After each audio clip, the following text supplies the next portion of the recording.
పాలమూరు బిడ్డలు మంచోళ్ళే. మట్టి పని, తట్ట పని, పార పని, పలుగు పని, అన్ని పనులు చేస్తాం. అడ్డం వస్తే నీ పని కూడా చేస్తాం. మేం తవ్విన గోతుల్నే మట్టి తీసుడే కాదు బిడ్డ, పండబెట్టి మట్టి కప్పేది కూడా మా బిడ్డలకు తెలుసు. నువ్వు అనుకుంటున్నావు ఈ జిల్లా ప్రజల అమాయకులు 2009లో మోసం చేసినట్టే మళ్ళోసారి మోసం చేద్దాం అనుకున్నావు అని. నిన్ను మొలక కూడా ఎత్తనీయం బిడ్డ ఈ జిల్లాల.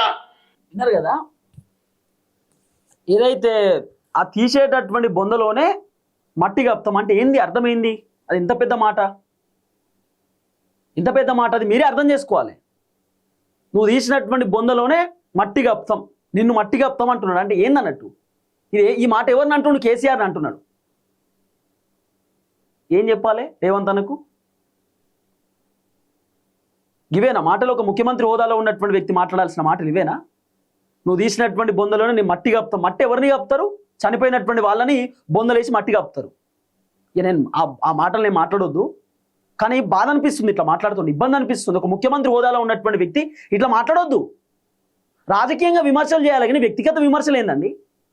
రాజకీయాలలో ఇలాంటి భాష ఎవ్వరు మాట్లాడరు తెలుసా, ఎవ్వరు మాట్లాడరు. అని ఈ మాటలన్నీ ఈయనకే సాధ్యమవుతాయి, ఈయన ఒక్కనికే సాధ్యమవుతాయి, వేరేటోళ్ళకి ఎవ్వరికి సాధ్యం కాదు. కేసీఆర్ కూడా ఇటువంటి భాష మాట్లాడాడు.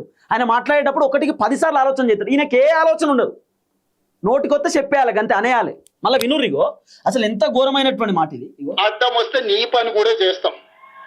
మేం తవ్విన గోతుల్నే మట్టి తీసుడే కాదు బిడ్డ, పండబెట్టి మట్టి కప్పేది కూడా మా బిడ్డలకు తెలుసు. విన్నారు కదా, మేము తవ్వినటువంటి గోతులనే మట్టి తీసుడే కాదు పండబెట్టి మట్టి కప్పుడు కూడా తెలుసు అంటే ఏంది, అర్థమైంది? అంటే కేసీఆర్ని వాళ్ళ పండబెట్టి మట్టి కప్పుతారట. దీంట్లో ఏం అర్థమైంది? రేవంత్ రెడ్డి మాట్లాడుతున్న మాట ఏం గలీజ్ మాటలు ఇవి, ఏం గలీజ్ వ్యాఖ్యలు ఇవి ఒక ముఖ్యమంత్రి హోదాలో ఉన్నటువంటి వ్యక్తి.